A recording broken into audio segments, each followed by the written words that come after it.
So what's the purpose of your message? What is it that you want the audience to know, think, feel, or do as a result of your communication? This question will impact the entire content of your message because you'll want to create your message with that outcome in mind.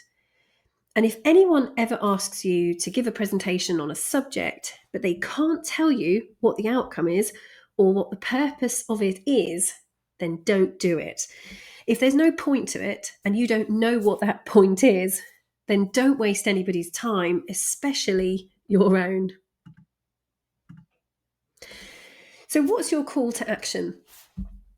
This will be the message that you share overtly at the start and end of your communication. Audiences have a lot of information being thrown at them, not just from you, but from their entire world and even inside their own heads. So if they're listening to you speak, it can help you achieve your outcome if you tell them what you want from them as a result of the interaction.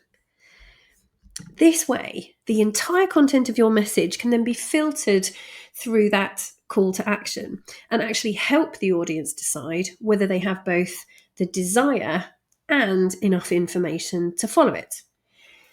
For example, when I teach presentation skills, I absolutely love it when my students say, right, I'm going to talk to you about hoverboarding in the hope that you decide to give it a try. Now, I know that this is a presentation to help me, convince me to do that. I can be making that decision throughout the presentation because I know that's what I've been asked to do. Even if the answer is no at the end, at least I've been able to listen to what that person has said and decide whether it's convinced me or not. But imagine listening to a 20-minute presentation on hoverboarding with absolutely no clue as to why they're telling me about it. And at the end, they may say, great, so I'd like you to invest in my new hoverboarding business, in which case I've completely failed to look out for any of the information that would help me assess a business opportunity. So you've got to be upfront about what you want from someone at the start of your communication and have a really clear call to action and then remind them of it and even ask them to do it at the end. And it can be slightly different from your outcome. So let's say your outcome might be, I am going to do a presentation on hoverboarding because my outcome is, know, think, feel, do. I want them to know what hoverboarding is. I want them to think it sounds awesome. I want them to feel excited about giving it a try and actually feel confident that they could give it a try.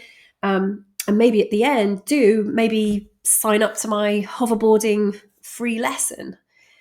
And then the call to action is something that's very clear, very concise, and it's one instruction to the audience. So, at the end of this presentation, I really want you guys to consider joining me for a free session of hoverboarding.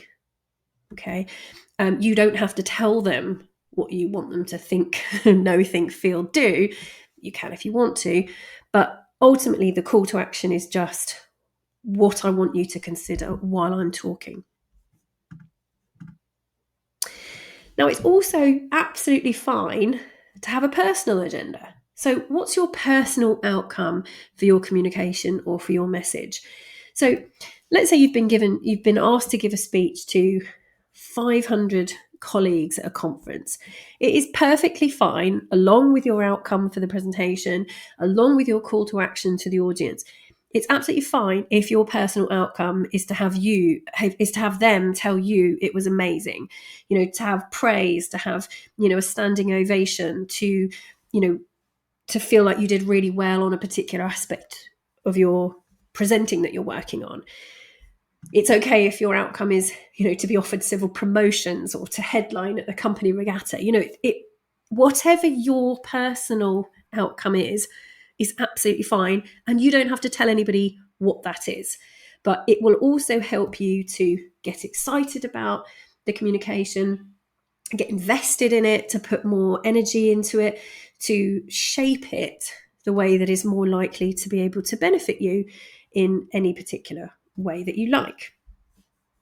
So the question to ask yourself is, what do I want to learn, experience, feel, or gain as a result of this communication, whether that's a conversation or a presentation?